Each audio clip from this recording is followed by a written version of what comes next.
are you going to panic when the stock market drops? I mean, I lost over $100,000 in 2 days on paper not long ago. And so that was, I could have panicked. Oh my gosh, how far down is it going to go? If you don't have the tolerance to be able to stomach that or more, right? I think if you're going to be a stock market investor, you need to be able to handle 40% in a year. It could happen. It has happened.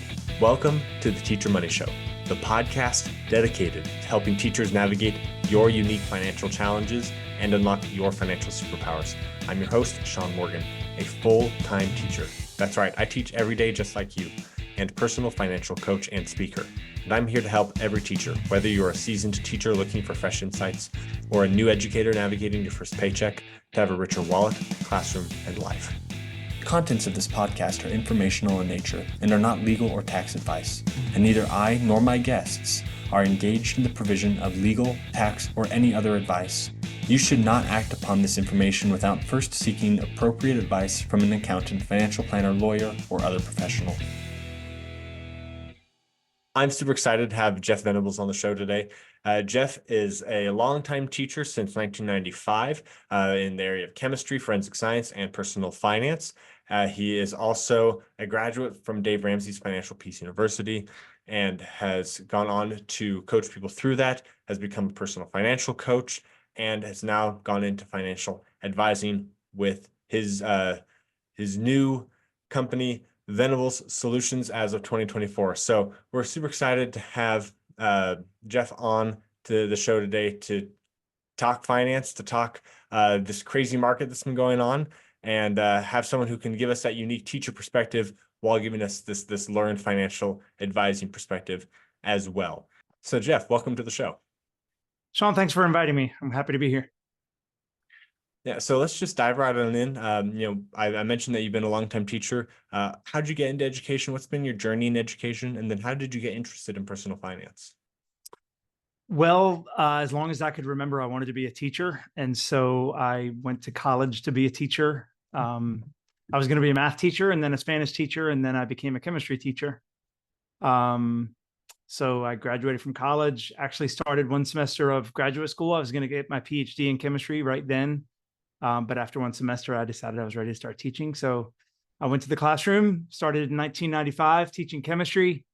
In 2004, we introduced a program in forensic science because it started to become popular. And so I've been teaching that since then. And just this year, I've started teaching personal finance because we added, in South Carolina, we added personal finance as a graduation requirement this year. Well, congratulations on being able to take on the personal finance course. I'm pushing my school to start a personal finance course because it's coming up as a requirement, but I'm like, we should get ahead of the game and not just wait for it to become required. So that must be a ton of fun to be able to do that. I love it. Yeah, so I wanted to dive in today specifically looking at what you've been talking about in your financial advising space. So you have your website where you talk about teachers and money with it's called teacherretirementor.com. For those of you who want to remember that, it'll be in the show notes at teachermoneyshow.com/podcast. You can find the show notes there, or go to the direct link that I'll have in the podcast description. But I want to talk specifically, the reason I'm bringing up the website right now is because what connected me with Jeff is I was reading an article that he wrote called How to Invest Given Recent Changes, right? We have some pretty crazy things happening, or at least what seems to be crazy things happening in the economy right now. And the question is, what do we do, right? How do we go about investing in this seemingly uncharted territory?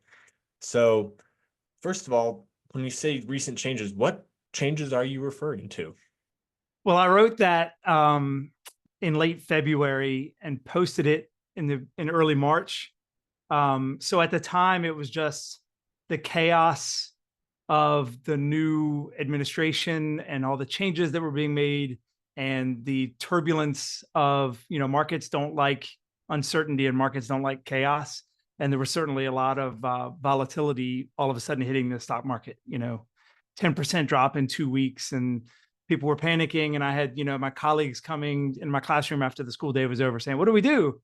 And, my answer was, one of my favorite quotes was from John Bogle that, said, don't don't do something, just stay in there, So it's kind of the opposite. Like the best thing to do is if you have a good plan and you have a properly diversified portfolio, don't do anything. Just stick with it because the short-term changes don't matter. Yeah. Okay. So we're talking about sticking the course today. Surprise, surprise, everybody. Have we not mentioned this before? But let's just, talk through how to think through this situation. So, first of all, I think it's really interesting that the very first thing you brought up is there's a difference between noise and a signal. And I like the way you explained this. Can you explain what those terms mean? Because I think we're going to come back to those ideas a couple of times. Yeah, well, I'm a science guy, so I love to talk about waves and radio waves and different parts of the electromagnetic spectrum. And so, to me, that was kind of what resonated was the idea that you have the signal, which is what we want to tune into, if you will. Like when we're trying to get a radio signal, for example, we want the music or the whatever it is that we're trying to listen to. But then there's the noise, and that's all the other stuff that distracts you from the signal. And my point was we need to focus on the signal and get rid of the noise, tune out the noise. Yeah, I love that. It's a fantastic analogy, especially for those that are old enough to remember actually, tuning to a radio station. Some people nowadays might be like, "What do you mean?" But yeah, like there's all sorts of situations where we're looking for an exact thing, but then there's that interference that comes in, or that that extra noise is the best word for it. That's not what I'm actually listening for. It's not what I'm trying to get to. Yeah, when I was a kid, it was static. That was the noise. The noise was the static, and it was on the TV when you had the rabbit ears, and it was on the radio. And yes, I am that old. Yeah, oh yeah. I had rabbit ears well into the late, aughts in the 2000s on my TV. It's like all my friends have not rabbit ears. Why do we still have these? My dad would be like, go fiddle with that. Or hold on to it and put your hand in the air. You might get a better signal that way. Yeah, so I mean, static is might even be a good description for what we're dealing with, right? There's just all sorts of not even like conflicting noise. It's just noise. People just spouting things off. So we're wanting to make sure that we are focusing in on the signal. What would you say is the signal that we're looking for in an investment sense? In a simple sense, the signal is your plan. So your plan has to be rooted in your goals. It has to be rooted in your risk profile, and it has to be rooted in your time horizon. So you have to know what you're investing for. We're not all just trying to invest so that we can die with the most money. We're investing because we want our money to serve some purpose later on. Money in itself doesn't do us any good, right? It only helps us achieve our goals. So you have to know what those goals are that you're working towards. You also need to know what your risk tolerance is and what your risk need is, and those aren't the same thing. But you also, your risk need sometimes also depends on your time horizon. So if you're going to need the money in a couple of years, then your need to take risks is going to be very different than someone who is going to need their retirement money in 30 years. And so all of those things are the signal. Those are what guides how you invest and how you diversify and how you allocate your assets. And then when all the noise comes along and all the volatility comes along and the crazy stories on the TV and, oh, it's different this time. It's always different, but it's always the same. I mean, it's always volatile. There's always crazy things going on. When COVID hit, oh, that was different too. But, those of us that didn't panic and change our approach are the ones that came out of COVID on the other side successful and, without losing anything. So I think when I say the signal, that's what I'm talking about. It's your plan, and your plan is rooted in those things. I love that. I want to dive deeper into that, but I just want to say, like, if it truly is different this time, and I know this might be a pessimistic point of view, but if it truly is different this time to the point that like everything is going to just fall apart, then your stock portfolio is the least of your worries, right? Correct. Yep. If it's not going to be different, then keep doing it the way it's been doing and working. And if it is, don't worry about it. Like there's other You things. need food and guns. Yeah. Yeah. So there's just so many other things to consider. So this is the signal, and it's really the only one that has consistently worked, period. So make sure you have that signal, have that plan. And that plan has those three components. So your goal, what are you saving for? For most of that's it's gonna be retirement, but it could also be, your child's college, or could be to buy a home or whatever, what have you. But you need to know what you're investing for. And remember, if you're investing in the stock market, it needs to be a relatively long time horizon, just because of volatility, like we're talking about. So once you have that goal in mind, this is what I'm investing for. And then we talk about risk tolerance versus risk need. I love this distinction. What is the difference between a risk tolerance and a risk need? So your risk tolerance is how well you can stomach the ups and the downs. And that is, if are you going to panic when the stock market drops? I mean, I lost over $100,000 in 2 days on paper not long ago, and so that was, I could have panicked. Oh my gosh, how far down is it going to go? If you don't have the tolerance to be able to stomach that or more, right? I think if you're going to be a stock market investor, you need to be able to handle 40% in a year.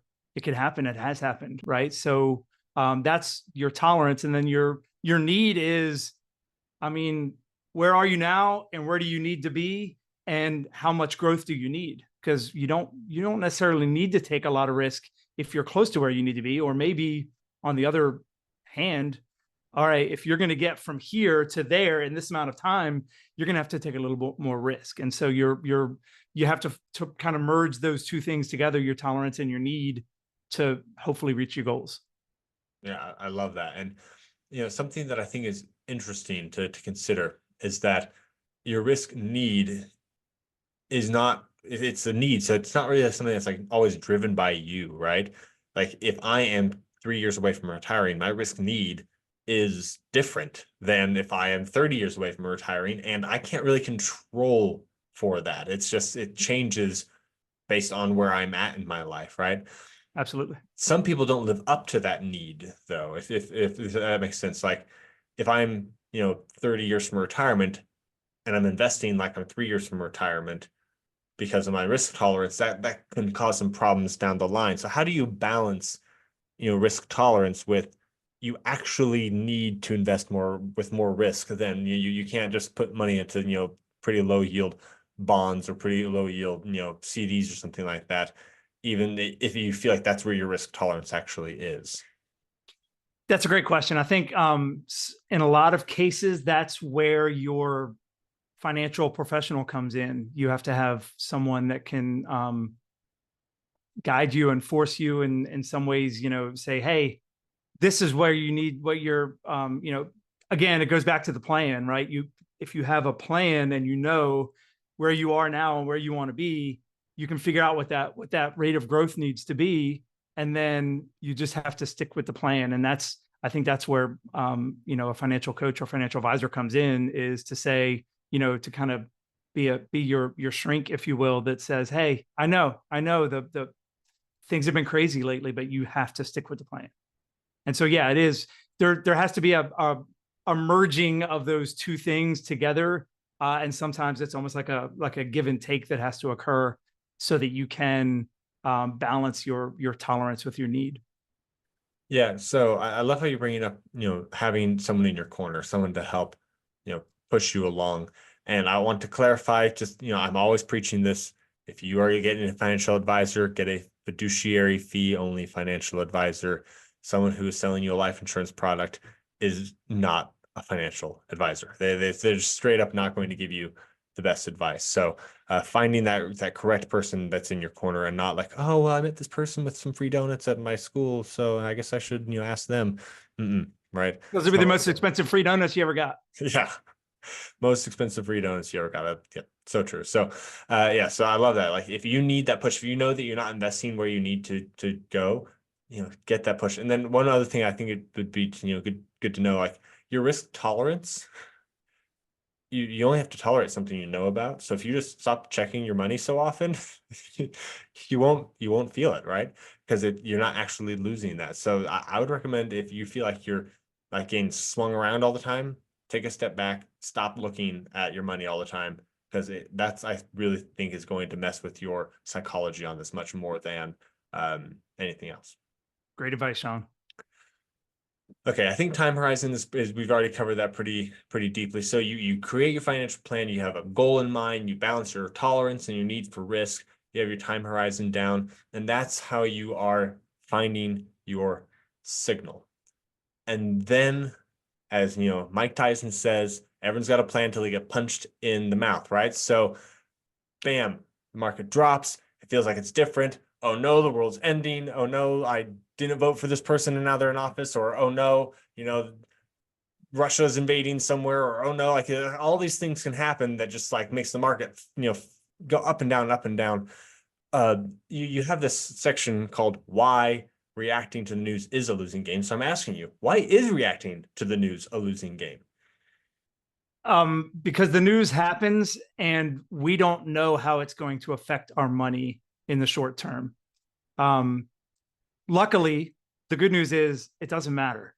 If, like you just said, if you just tune it out, if you ignore, well, I mean, yes, you need to have some understanding of what's going on in the world, but you don't need to be checking your portfolio daily or even weekly or monthly even. I mean, I check mine every 6 months and I'm happy with that, right? So, Can I just like butt in here?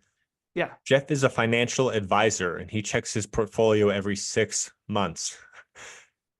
Assuming that you are not a financial advisor, if you are checking it every day, stop it. Right? It's just not necessary. In most instances, it's not necessary. So keep going. Yeah. So we can't predict the future. We don't know, even though we think we know when something happens in the news, how it's going to affect our portfolio. We don't. The markets, I believe in efficient markets. I believe that the markets, figure things out and the markets work. And so, the history that we have 100 years of pretty good data that we can look at now. And, for 100 years, the markets have gone up in long term. So I invest, I mean, I think I'm at about 85% right now in stocks. And the only reason I have a little bit more in cash right now is because my wife just retired from her job. So, we're covering her or the income that we've lost from that from cash. But other than that, the rest of it's still in the market because I'm going to be around for a while. I'm going to be working for a while. So I'm not going to need my money out of the market for a while. So yeah, we don't know the short-term future, but I think, obviously what all financial advisors say is that past results are no guarantee of the future. But if we assume that the market's going to do what it's done for the last 100 years, long term, it's up. So if we can just look at, again, like you said earlier, when you're investing, it's not for a year or 2 years or even 3 or 4 years. It needs to be for probably 5, 10 years or more that we're looking at our investments if we're going to be in the market. And so, what it does on the short-term basis doesn't matter. And, so predicting the future also doesn't matter. And so it's the long-term growth of the market that, that's our premium that we receive for taking that risk. It's the risk premium. And so that's where your money should be for the long term if you want it to grow the best. Yeah, and I love how you kind of casually threw this in here. So your wife just retired. Congratulations. Thank you. If you're at the age where your wife is retiring and you still have 85%, in the stock market, you might be like, what are you doing? Right? Like, oh my goodness, that's so scary. It should be like 60-40 split. I think the reason why this is intelligent, the reason I like this is because you're going to be retired for a long time, right? Your time horizon isn't zero when you're retired. Your time horizon for some of your money is zero the moment you retire. But then you also have to have the 5, the 10, the 15, the 20, sometimes the 30, the 40. Right? So if you're retiring at like 50, 55 as a teacher, with which many can do with a pension, you might live for another 40 or 50 years, especially as medicine is getting better and better and better. So like just remembering that you need to have that long term. And if you just like pull everything into, like a safer investment, you might not get there, right? So I just love how you're pulling some in cash to help you bridge this, like your wife's not working anymore, but you also have that longer term time horizon still in view. Yes. I mean, the 4% rule is actually based on having a 60-40 portfolio or at worst a 50-50 portfolio. So Yeah, I think if you want to continue to grow your money to make sure it lasts for as long as you need it to last, then you have to stay at least somewhat in the market. But again, it's a long-term thing. So the other thing about the tuning out the noise is that when we make emotional decisions, we make bad decisions. So again, I think this is why it's helpful to have someone in your corner that can be calm and objective in the face of, the chaos. And that is because we should make rational decisions. Warren Buffett is he's, be greedy when everyone else is fearful, and be fearful when everyone else is greedy. And so, when things are looking really bad, that's when, you should be optimistic because, things are about to turn around. And, when there's blood on the streets, that's usually when the turnaround's about to happen. I still remember 2008 when everybody was panicking. I thought, now's the time. Now's the time is getting ready to come back. So if you're making rational, calm decisions rather than emotional ones, you're better off. And then, if you're buying and selling and trying to time things, that's a losing game. Yeah, absolutely. So just a couple of things. So we've talked about can't predict the future. Don't make emotional decisions. I think both of those go down. Like, just want to come back to this like recent events thing that you're talking about. Like, a recent event happens, you freak out because the market starts, going up and down, and you're like, okay, I need to, try and time it. First of all, you can't ever time the market. But I think the best explanation for this that ever occurred to me is volatility in the market is not happening because of a long-term investor who's putting their money in for retirement. It's happening because day traders are reacting to the message. So if you, as a long-term investor, are trying to follow what the day traders are doing, you're going to be behind them because they spend all day staring at this stuff, trying to make like bets along the way. And if you're like, oh no, it went down, so I need to go down. And then like you're going to be behind the curve with what they're doing, and you're going to just end up losing money because you're not day trading, you're trying to do long-term investing. So you're basically letting the day traders tell you what you should do with your money when you should just be forgetting about it and just most of them are losing, and you're just going to lose even more. Yeah. Yeah. It's that's what it really is. And they're making those decisions emotionally. That's kind of what day trading's a rough business. A lot of people get in because they think they're going to make it rich, and then they get out because they don't, right? And it's because they're being like, oh no, something happened, and they try and, but they're not thinking through it. They're just emotioning through it, and they don't realize it. So that's just something to keep in mind, is the reason for the volatility is not because the businesses are actually losing value. It's because some people are making bets on it. And if you think that you're going to be able to bet correctly every single time when you're doing that, you're going to be wrong. The house is going to win, and the house is the stock market index. It's just going to win. Yep, that's what I teach my students too. Is if you can just don't. John Bogle's one of my favorites. Another one of his quotes that I love so much is, "Don't look for the needle in the haystack, just buy the haystack." So buy the index, and you don't have to try to find the good stocks, because chances are you're not going to. Over a 20-year period, I think less than 10% of the people that are trying to beat the market actually beat the market. So why don't we just match the market, because the market does pretty well.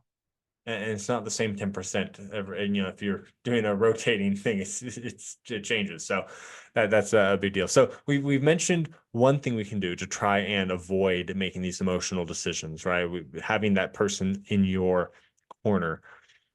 What else do you do that helps you keep strong during these drops? Again, it's sticking with the plan and keeping my eye on what the goal is. If the goal is 10 years away, then why am I worried about what's happening right now? And so, the number one thing is, don't check your portfolio every day. Don't check your portfolio every week. Don't even check it every month. And turn off the news, because the news, if it bleeds, it leads. They're going to tell you all the bad news. You don't often hear them come on and talk about what a great day the market had. You only hear when the market had the bad day. And if you listen to the news all the time, you'd think that we're on our way down all the time. And that's just not the case.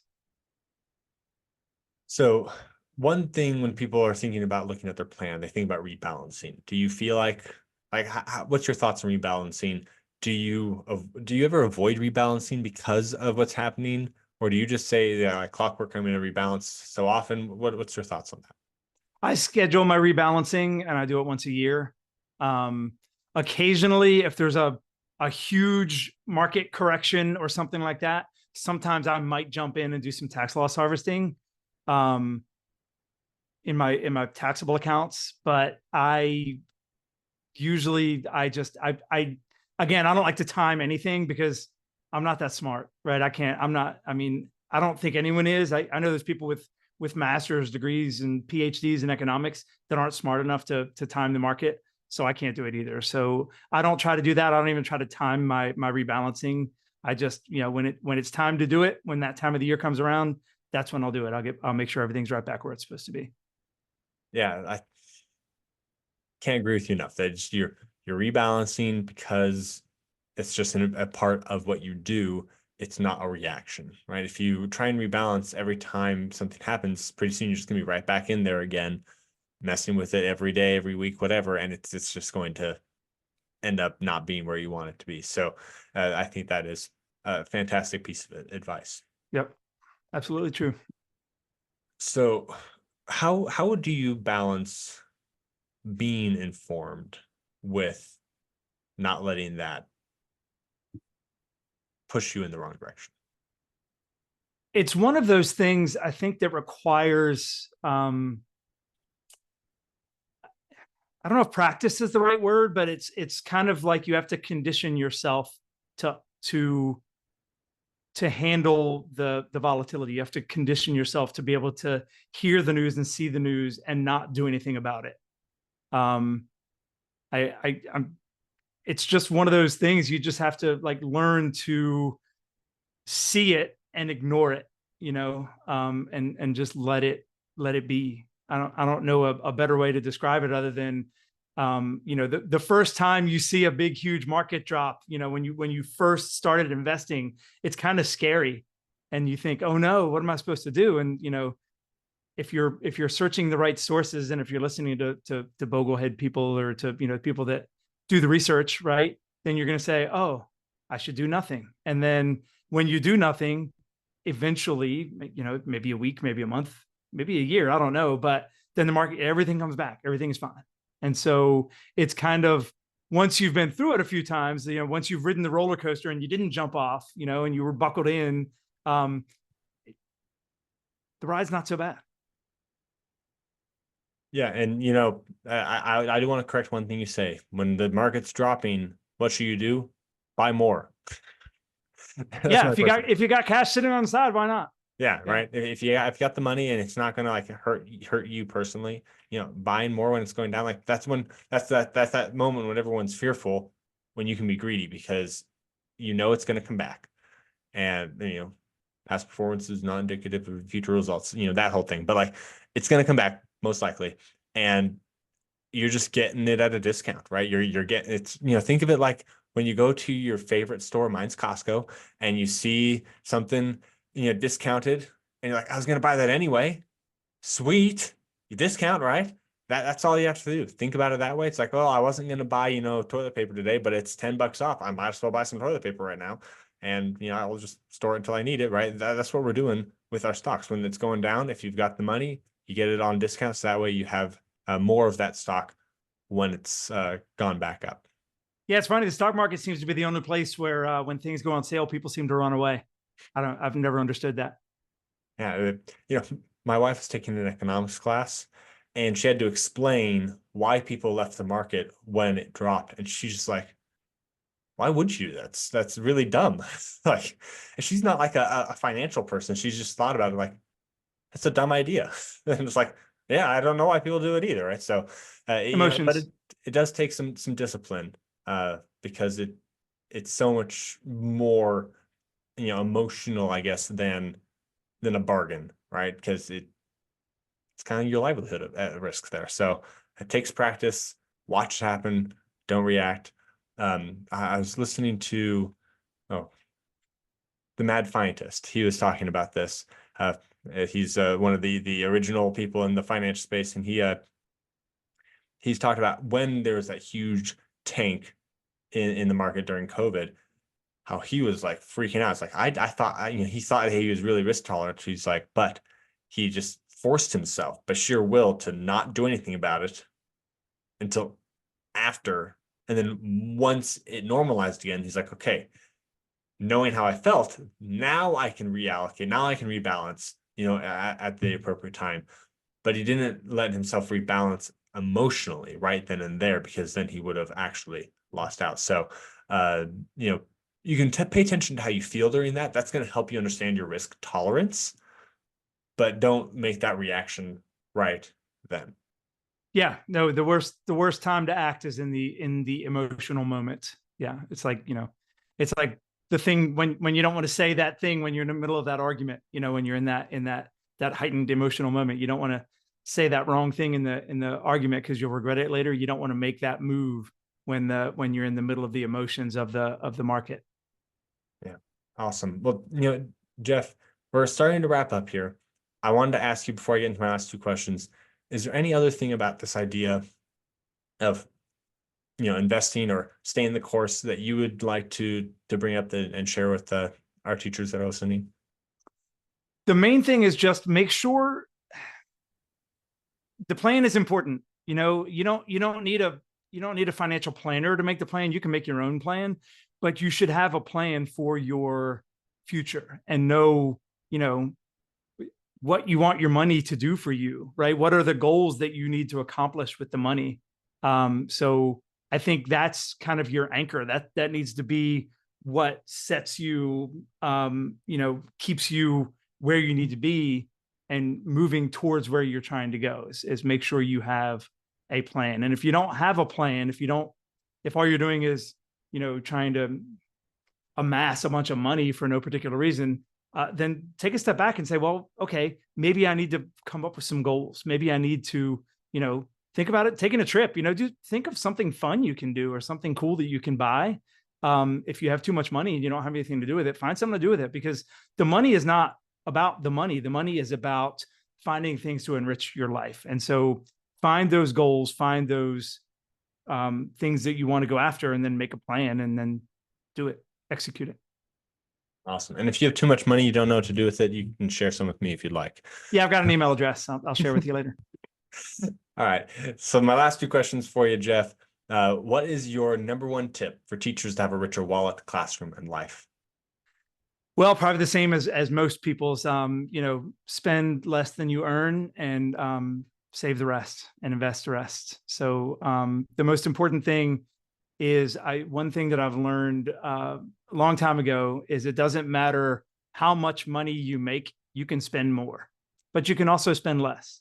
And so the key is, I've had a written budget ever since I started with all my personal finance stuff. Like in 2012, I have a budget every month, but you don't have to have a written budget every month, but you should figure something out. And again, in my personal finance class, we talk about paying yourself first. If you only save or invest what's left over, you're never going to have anything left over to save or invest. So spend less than you earn and pay yourself first and get that money invested. And especially, I wish I could talk to my 20-year-old self and say, gosh, start earlier. Because that's the most important thing, is take advantage of that time. You've got all that time on your side for the compounding.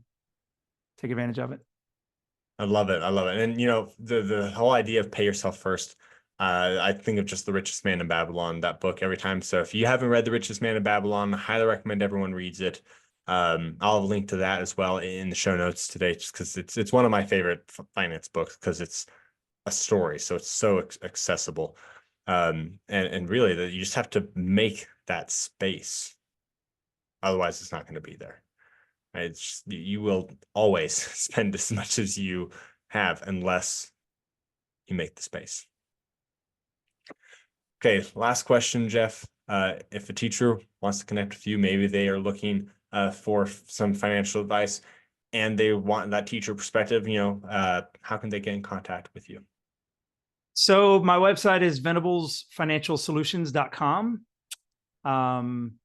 I do hourly financial planning. I do comprehensive financial planning, either a one-time plan or ongoing planning. If you don't want to manage your investments, I do that too for assets under management, but that's not really my bread and butter. I mean, I'm just going to put you into smart, diversified index funds, which I think people can do on their own. And my blog that I write once a month on is teacherretirementor.com. So there's, something I post there once a month. I try to be relevant with that, but honestly, this one was, that we were talking about is kind of timeless because it's always different, but it's never really different. And so you should always tune out the noise and you should always focus on the signal. Yeah, I mean, like how to invest given recent changes but you never really specify what recent changes they are in the actual article. So whatever is recent, like you could post that again in 6 months and it'd be just as relevant. There would be another recent change that someone would be freaking out about. So hopefully it's not just, this current climate that you're in, that you're thinking that you need this. This information is timeless. And I hope that you guys all follow this and just get a plan, build a plan. Because having a plan is always better than not having a plan. Jeff, 100% this was agree. a great conversation. Thank you so much for coming on the show today. Thanks for having me, Sean. I really enjoyed it. Wow, that was a lot of fun. Thank you, Jeff, so much for coming on the show. This episode is brought to you by me. So I am going to schools and I'm talking to teachers about finances. I'm trying to help teachers take control of their finances so that you can focus on what you love, teaching, and not feel stressed about your money. So if you are passionate about this topic and you know that the teachers around you need help, talk to your administration about having me come to your school and help teachers from a teacher's perspective handle their money. It's good for you as teachers because you're going to be able to live a quality life, and it's good for your administrators because teachers are less likely to leave if they feel appreciated and feel less stress around their finances. All right, now on to the clip notes. The first clip note is to distinguish between the signal, your plan, and the noise, the volatility. As things are happening, it's going to be scary. There's going to be a lot going on, but your plan keeps you focused in on that signal, that radio station you're tuned into instead of the static all around it.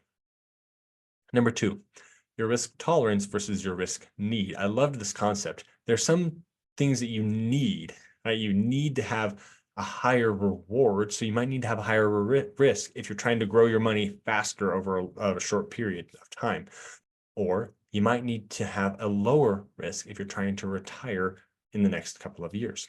So keep your tolerance, what you can stomach, and your need, risk versus reward, in mind.